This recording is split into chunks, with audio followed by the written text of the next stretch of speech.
que nós fizemos a lista e colocamos o nome não se faz presente nessa noite. Então nós vamos dar aqui uma oportunidade. Um dos jovens está aqui. Nós gostaríamos de estar ouvindo o nosso irmão Gideão. Amém, irmão? Falar do amor de Cristo, falar do que o Senhor tem feito na vida dele. Conversamos com o nosso pastor aqui, falamos, nós vamos dar uma oportunidade para o nosso irmão Gideão, porque é um jovem que chegou, irmãos, há pouco tempo, está em todos os trabalhos, ajuda os irmãos, e o Senhor tem feito algo na vida dele, mas porque ele tem deixado o Senhor agir na vida dele, ele rasgou o coração para que o Senhor pudesse estar fazendo um milagre, para fazer, aleluia, uma obra na vida dele. Nosso irmão Gideão está com a oportunidade, amém? Cumprimento a igreja com a paz do Senhor. Eu realmente não esperava essa oportunidade agora. Estou um pouco nervoso, mas quando é para falar de Cristo, a gente tem que passar por cima de tudo. Dizer que o Senhor, glorificar o nome do Senhor por tudo que Ele fez na minha vida, na vida da minha esposa. Depois de quase perder minha vida, caí em depressão, por tudo, né? Porque todos nós pecamos, mas depois que eu conheci Jesus, tudo mudou. Ele marcou um encontro comigo naquele culto, me trouxe aqui. Se eu for contar tudo que Ele fez na minha vida, eu vou passar o dia todo aqui e não vou conseguir contar um terço do que Ele fez na minha vida. Minha esposa vem de uma família católica, a minha família é cristã. Quando eu saí de casa, Piauí, eu sou do Piauí, me criei lá, na verdade. Minha avó me deu uma Bíblia, ela falou assim, filho, me chama de filho, né? Leva contigo, segue os passos do Senhor. E naquele momento eu, rebelde, né? Na juventude, eu trouxe a Bíblia, nem li, não dei bola para aquilo, né? Parece que o mundo meio que cega a gente. E minha esposa é de uma família católica, eu não conhecia ela, a gente se conheceu aqui, e a mãe dela entregou um Novo Testamento pequeno para ela. E quando eu caí em depressão, eu peguei esse testamento na mão dela.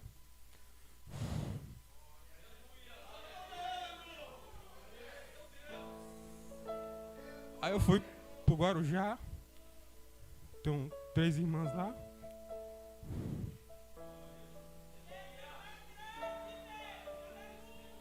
Eu levei comigo, né? E antes disso eu tentei tirar minha própria vida.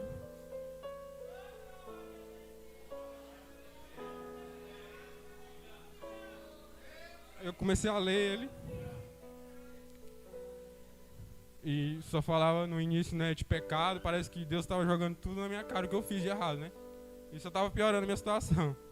Mas eu tinha certeza que ali eu ia encontrar uma palavra que me confortava. Mas antes disso eu liguei para o meu pai. Deus já estava trabalhando na minha vida. Eu pedi perdão para ele, porque a gente se afastou. Na minha infância foi muito difícil, porque ele bebia muito. Chegava em casa bêbado. Aí perguntava, filho, tá faltando alguma coisa para comer? Eu falava que não, né? Não estava faltando, mas estava faltando amor, cuidado. E aquilo foi criando uma casca assim no meu coração.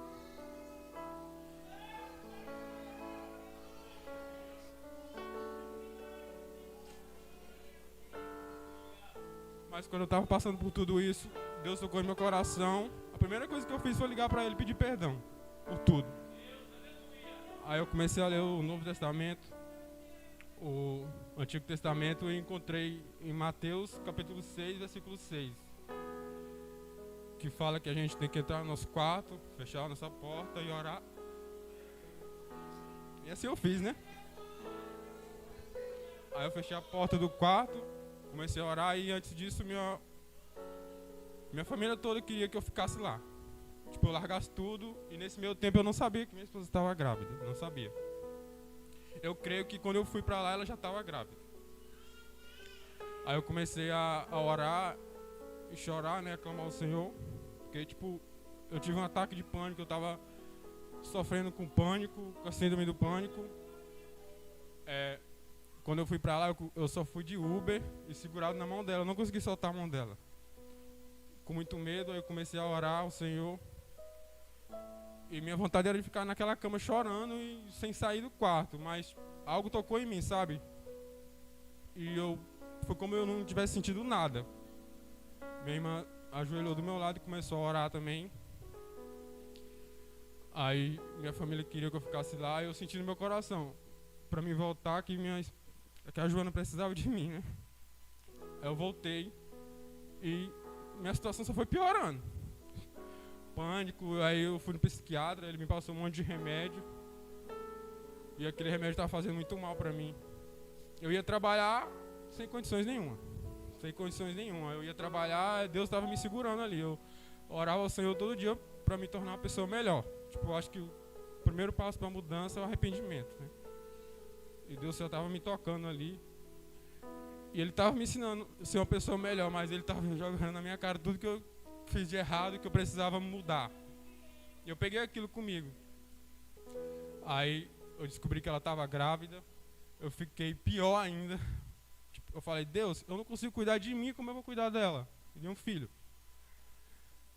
Aí estava procurando uma casa para morar, que ela morava sozinha e eu também. Aí me conciliei com meu irmão também, que eu estava muito afastado dele. Deus estava me reconciliando com minha família toda. E quando eu vim para cá, para essa casa, eu falei assim para minha esposa, ela não tinha nada com Deus, era católica e parece que tinha um bloqueio, sabe, em relação a Cristo. E quando eu vim para cá ver a casa, era um domingo, o pessoal tava meio que já pro culto, sabe? Eu olhei e eu falei, é aqui que Deus tem guardado algo para mim. E quando eu olhei a casa, eu nem quis saber se era boa ou se era ruim. Eu falei, é aqui. Quando eu vim pra cá, algo dentro de mim falava que eu ia morrer aqui.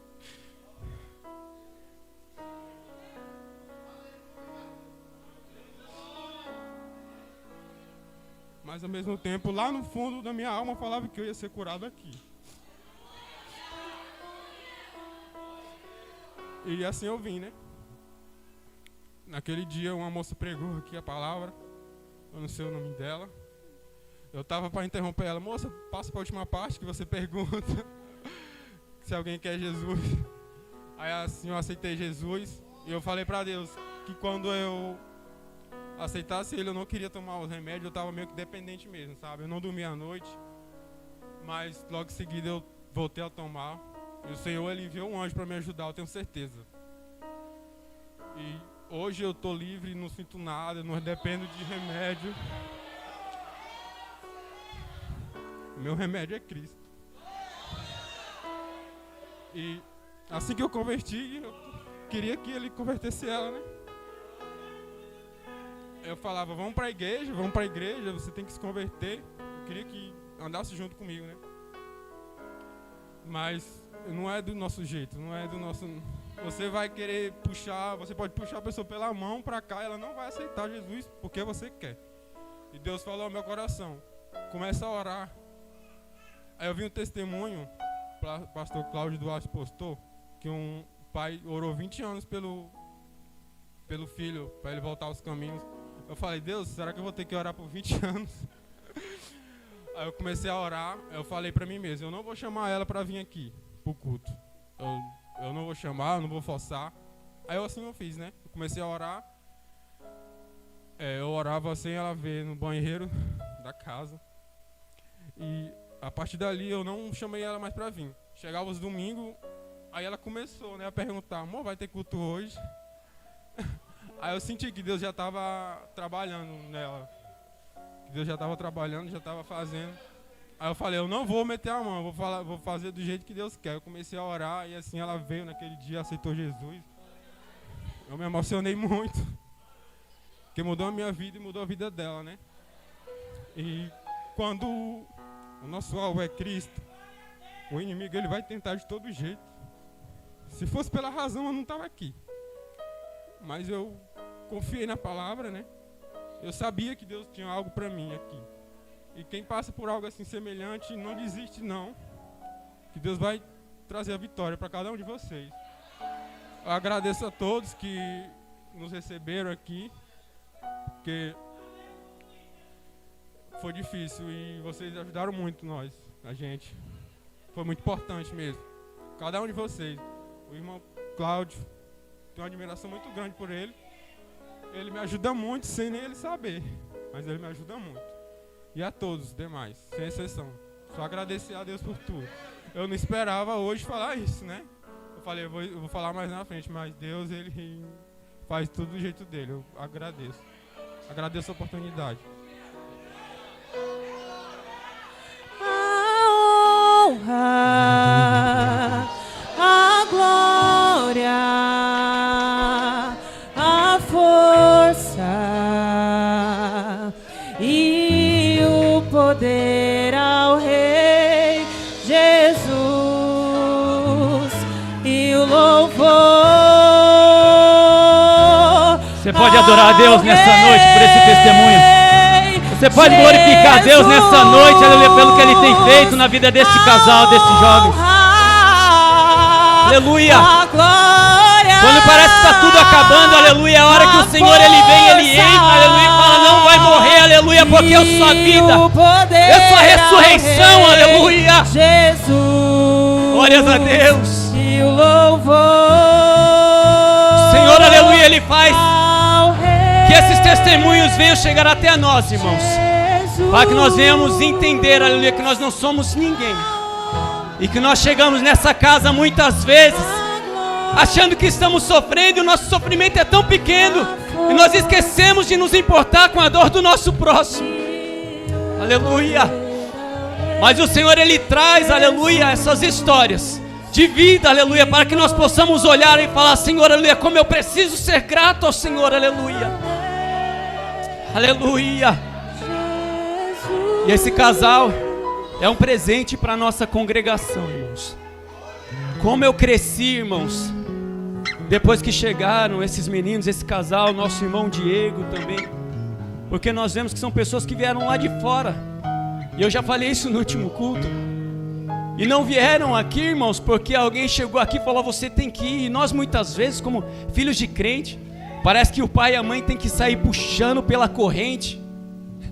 E nós não estamos acorrentados, irmãos. É por agradecimento ao Senhor que nós chegamos aqui, é por adoração ao nome dele.